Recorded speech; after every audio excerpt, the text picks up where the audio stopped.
자, 그래서 이제 그런 딜리버를 갖다 일단 하고 나서 그 다음에 가지고 있는 오퍼레이션을 실제로 진행하는 데 있는 내용들이 있어요. 그래서 이거 뭐 우리 수업에서 이제 겨우 서비스 프로토타입 만들었는데 뭐 런칭하고 난 다음 얘기를 뭘 우리가 고민을 해야 될까?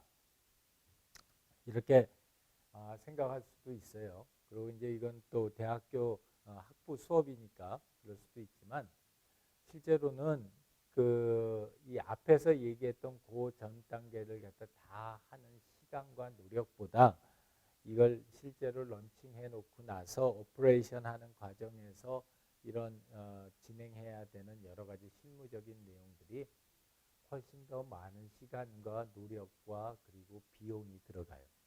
그래서 일단 런칭하기 전까지는 이런 거 잘 모르겠지만 그렇지만 일단 런칭하고 나서는 이런 애들에 대해서 충분히 고민들을 갖다 해야 된다라는 거고요. 그 제일 첫 번째 걸로 얘기하고 싶은 거는 조직 문화예요. 물론 굉장히 뭐라 그럴까 생각이 깊고 또 오래 준비한 스타트업들은 시작할 때 조직 문화를 명확하게 하고 그리고 그걸 갖다가 런칭하고 나서도 꾸준하게 유지해 나갈 수 있지만 내가 본 대부분의 스타트업과 나 자신도 마찬가지로 조직을 시작하기 전에 또는 런칭하기 전에 가지고 있었던 조직 문화나 이러한 내용들은 서비스가 일단 런칭되고 나서는 180도 바뀌어요. 뭐 제일 직접적인 예를 하나를 들자면 회의감이 들기 시작해요. 내가 뭐하러 이 짓을 할까? 그러니까 예를 들자면은 이제 여러분들 요새 52시간 되고 이렇게 되면은 워크-라이프 밸런스, 워라밸이 돈보다 더 중요하다. 이렇게 생각하는 친구들도 많고 또 내가 최소한 나의 시간을 갖다 이렇게 확보하기 위해서 나는 스타트업이나 이런 거 안 하고 공무원 하겠다. 또는 공기업 가겠다. 이런 친구들도 되게 많아요. 이제 그런 측면에서 보면은 서비스 런칭하고 나서 이거 과연 우리가 이렇게 이제 일단 런칭하고 나서 비상사태도 물론 런칭하기 전에도 굉장히 스케줄이 빡빡하니까 힘들다가 런칭하고 나서도 비상사태로 이렇게 밤새고 막 이렇게 하다 보면은 일단 좋은 사이였던 조직 구성원들도 싸우기 시작하고 대부분 싸우는 것 같아요. 막 런칭할 때까지는 안 싸우는데 일단 딱 런칭해서 들어가서 조금씩 뭐가 돌아가기 시작하면 이제 그때부터 막 싸워요. 그리고 또 하나는 이제 그렇게 되면서 뭐 그냥 싸우면 괜찮은데 뭐 또 나가는 사람도 생기고 막 이래. 그렇게 되면서 이런 걸 갖다 하는 또는 이런 서비스를 진행하는 거에 대한 의미를 스스로에게 여러 번 다시 물어보게 돼요.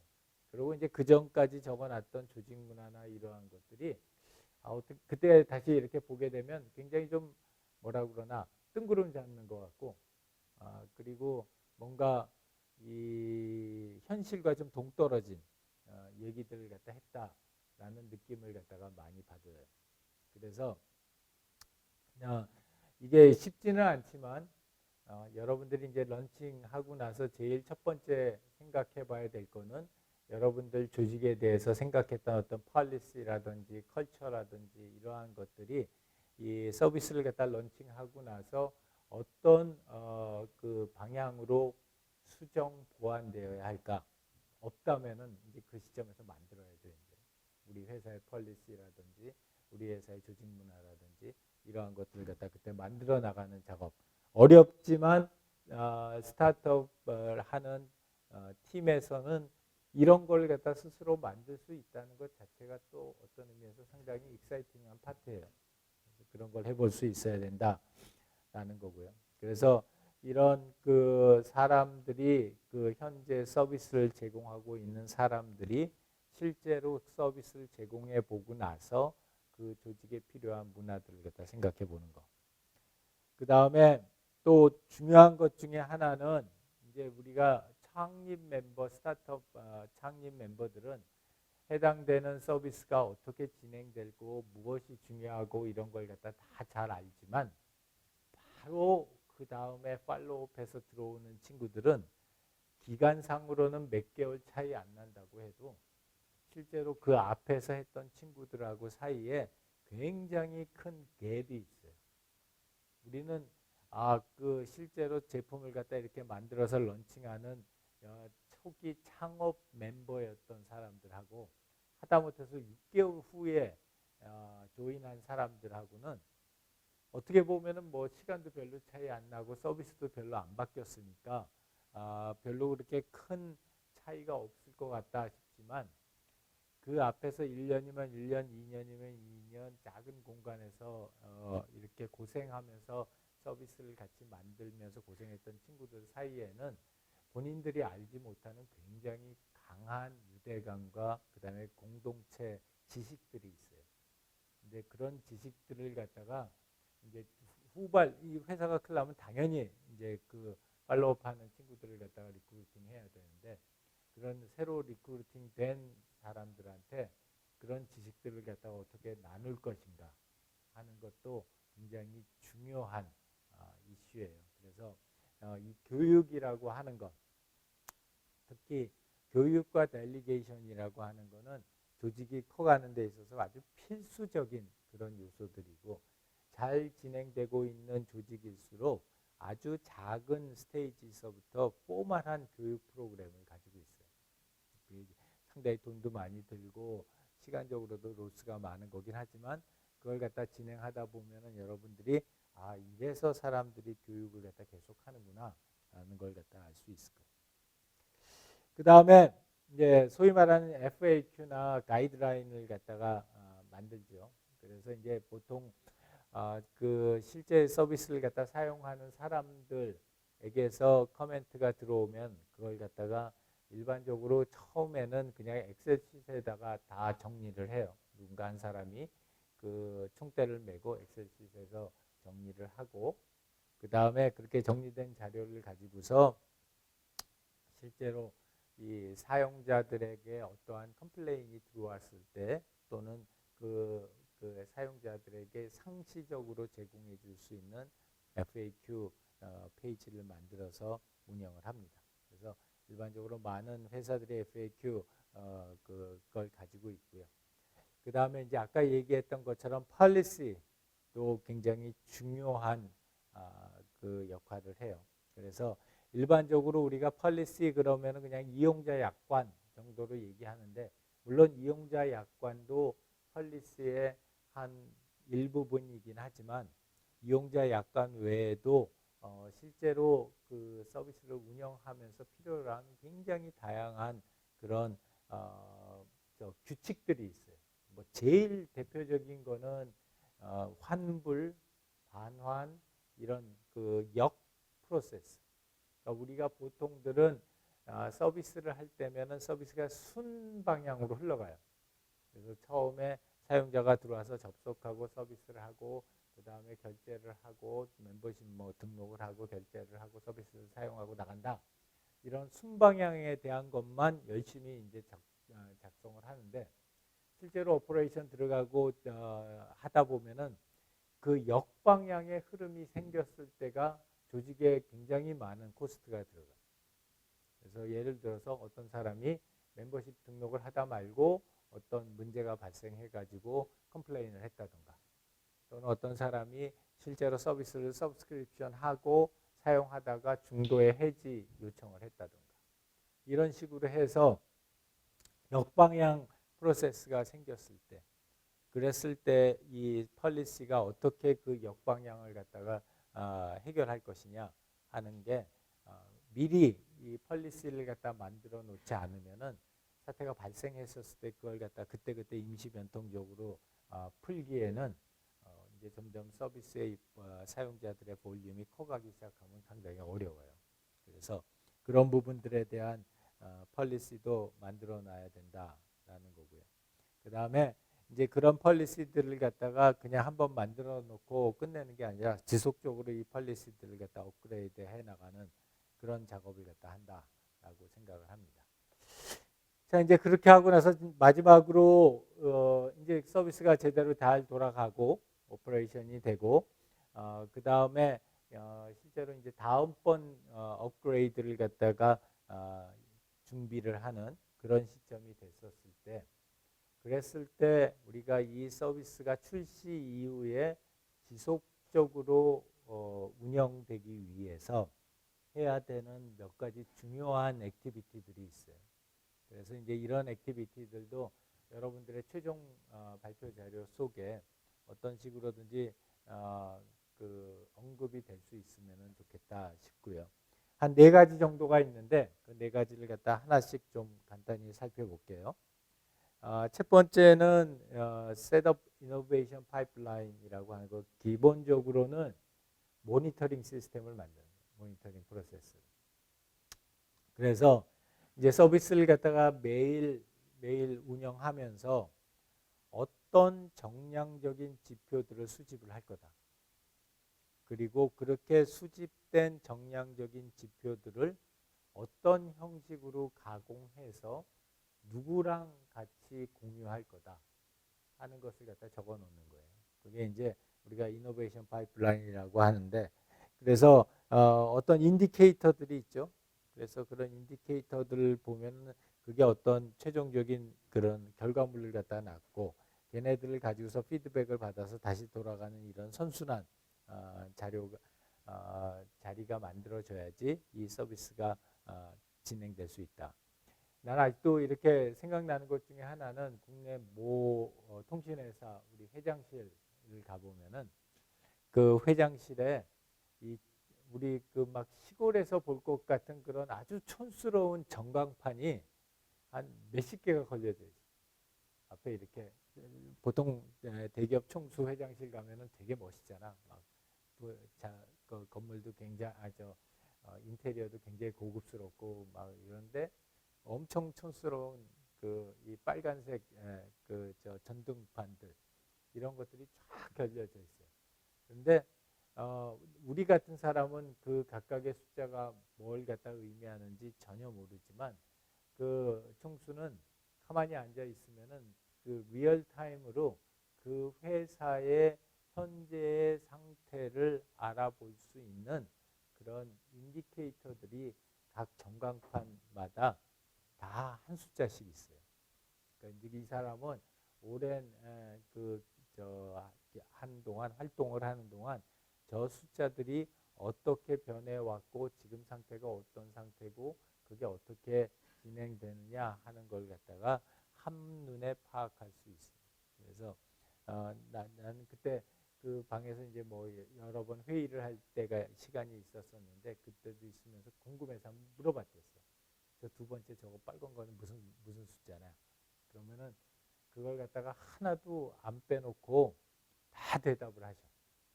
저거는 오늘 휴가를 신청한 직원들의 숫자다. 그러면은 그 숫자를 보면은 뭐 327명 이렇게 나와 있어. 그러면 그거는 리얼타임으로 지금 현재 총원 중에서 몇 명이 우리 조직원 중에 어떠한 이유에서든지 워킹할 수 없는 사람이 몇 명이다 하는 걸 갖다가 실시간으로 다 파악을 하고 있는 거예요. 또 중요한 것 중에 하나는 현금 흐름 같은 거는 굉장히 중요하게 봐요. 그래서 현재의 캐시플로우가 어느 정도의 캐시플로우를 갖다 유동성을 확보하고 있다. 이런 것 같은 것도 리얼타임으로 진행을 하고요.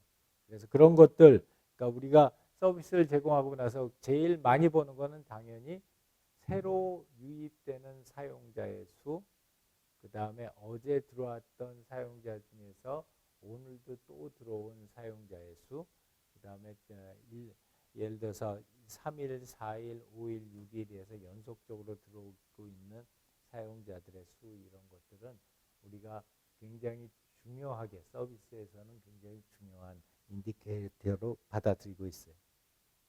그래서 이런 하고요. 이제 두 번째 중요한 것 중에 하나는 요새 아무리 큰 회사도 어떤 서비스를 제공하면서 혼자 A서부터 Z까지 할 수 있는 회사는 없어요.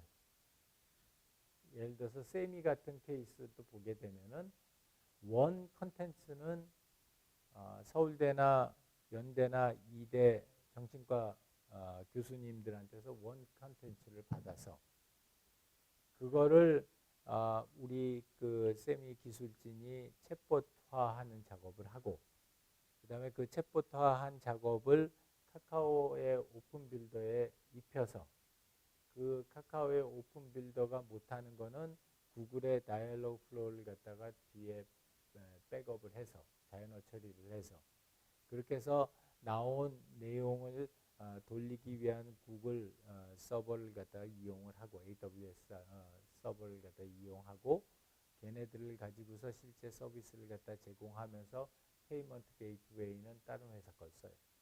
아주 간편한 간략적인 예지만 이 하나의 서비스가 제공되기 위해서는 여러분들이 중간에 여러 파트너를 구할 수밖에 없어요.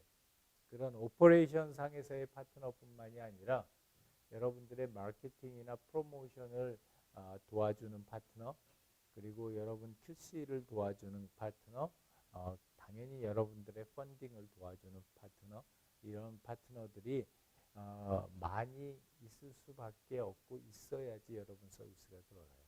그렇기 때문에 이제 여러분들이 실제로 서비스를 오픈해서 오퍼레이션 하기 시작하면은 기존에 있었던 파트너들을 규합하는 거 하나 그리고 이미 서비스가 돌아가고 있는 상황에서 새로운 파트너를 갖다가 리크루팅하는 프로세스 하나 이런 프로세스들이 지속적으로 이루어져야 되고 그 다음에 이제 그 뭐 많은 사람들이 꿈꾸는 게 뭐냐면 플랫폼 비즈니스화 하는 거예요. 이제 여러분들이 플랫폼을 만든다고 하는 거는 여러분들이 만든 그 인프라 위에 다른 사람들이 들어와서 그 안에서 본인들의 텐센스를 나누고 다른 사람들에게 그걸 전달할 수 있는 그런 형태의 연결망을 만든다는 걸 이야기해요. 그래서 대부분 서비스를 제공하는 사람들은 요새는 플랫폼 비즈니스를 하려고 해요. 그게 성장력이 있고 그리고 실제로 시대에서 가지고 있는 여러 가지 리퀘어먼트에 잘 어울리기 때문에 그래서 이제 일단 서비스가 오퍼레이션 하고 나면 그 다음부터는 걔네들을 어떻게 플랫폼화 할 것인가 처음서부터 물론 플랫폼화를 생각하고 진행하고 있는 서비스들도 있지만 대부분 케이스에서는 처음에 시작할 때는 플랫폼을 위한 핵심 컴포넌트를 갖다가 스탠드얼론 서비스로 먼저 출시를 해요. 그래서 걔네들을 갖다 보고 그 다음에 마켓의 반응을 보고 그 다음에 걔네들을 갖다 조금씩 연장시켜 가지고 또 확대시켜서 플랫폼화하는 작업을 해요. 그래서 이제 실제로 오퍼레이션 들어가고 나서는 우리 서비스 현재 서비스에 어떤 형태로 플랫폼화 할 것이냐 하는 것들을 갖다가 고민해 보는 거. 그게 세 번째 작업이고요. 이런 플랫폼화 하면서 여러 사람들하고 소스를 공유한다든지 또는 그 결과를 공유한다든지 하는 작업들을 갖다가 많이들 해요. 그래서 요새는 공유 경제 그런 얘기도 많이 하지만 이런 공유라고 하는 거는 기본적으로 플랫폼이라고 하는 걸 우리가 가져가겠다고 하면 할 수 없이 해야 하는 굉장히 필연적인 액티비티들이에요. 이제 여러분들도 여러분들 서비스의 확장 방안에서 이런 공유라든지 코크리에이션이라든지 또는 어떤 사회적인 그런 기여라든지 이러한 점들을 갖다 어떻게 할 것인가에 대한 플랜을 세워보는 것도 좋고요. 이제 그거의 연장선상으로 이 마인드 트리플 버텀 라인이라는 걸 갖다 우리가 일반적으로 얘기를 하는데 이제 그거는 뭐냐면 우리 서비스의 핵심 밸류는 뭐뭐다 하고 이미 밸류 프로포지션에서 나왔죠. 밸류 프로포지션에서 나왔지만은 이러한 서비스가 실제로 오퍼레이션 되었을 때 그게 작게는 서비스 수혜자 그리고 조금 더 크게는 서비스 제공자 그리고 이제 더 크게는 그 사용자나 또는 제공자가 속해져 있는 커뮤니티 그리고 더 크게는 그 사회 이러한 곳에 어떤 임팩을 줄 거냐 하는 것들을 갖다가 고민하는 게 이 마인드 트리플 버텀 라인인데, 그래서 우리가 일반적으로는 어떤 스타트업이나 기업에서 할 때는 물론 우리가 비즈니스 모델이 제일 그 핵심 썸머리고, 그 비즈니스 모델 내에서 우리가 코스트 스트럭처와 레베뉴 스트림을 만드는 게 어떤 의미에서는 가장 구체적인 서비스 디자인의 아웃풋이에요. 근데 거기서 한 걸음 더 생각해서 이제 그거를 통해서 영향을 받게 되는 또는 영향을 주게 되는 사회적인 구성원들이 누가 있을까? 그리고 그런 구성원들에게 좀 더 바람직한 방향의 영향을 주려면 어떻게 해야 될까? 이게 이제 소위 말하는 임팩트라고 그러죠. 그래서 임팩트 비즈니스 또는 임팩트 서비스 임팩트 이렇게 얘기를 하는데, 사회적으로 또는 환경적으로 사람들에게 어떤 영향을 미칠 수 있는지 이런 거에 대한 분석을 갖다가 해서 단기적인 장면을 갖다가 생각해 보는 것, 그것도 이 오퍼레이션을 하고 나서 여러분들이 생각해 볼 수 있는 중요한 아이템이에요. 그래서 여러분들이 오퍼레이션을 하고 나서 여러분들의 서비스를 제공하고 있는 조직 내부는 어떻게 바뀔 거고, 그 다음에 그걸 갖다가 사용하게 되는 사회적으로는 어떤 변화가 있을 거다. 물론 우리 같이 조그만 서비스 회사가 만들어낸 제품이 무슨 사회적인 임팩트를 갖겠냐, 이렇게 생각할 수 있어요. 이렇게 생각할 수 있는데, 의외로 거의 많은 서비스들은 여러분들이 그걸 만들다 보면 우리 서비스들이 어떤 임팩트를 가질 수 있을 것이다 라는 거에 대해서 좀 더 클리어하게 알게 돼요. 어떻게 하면서 실제 서비스를 오퍼레이션하고 시작하고 그 서비스를 사용하는 사람들과 인터랙션 하면서. 그래서 그쪽 부분들, 소셜 임팩트라든지 환경적인 임팩트라든지 경제적인 임팩트에 대해서 여러분들이 생각을 해봐야 된다라는 거고요. 그래서 이런 식으로 우리가 전체 과정을 갖다가 봤고,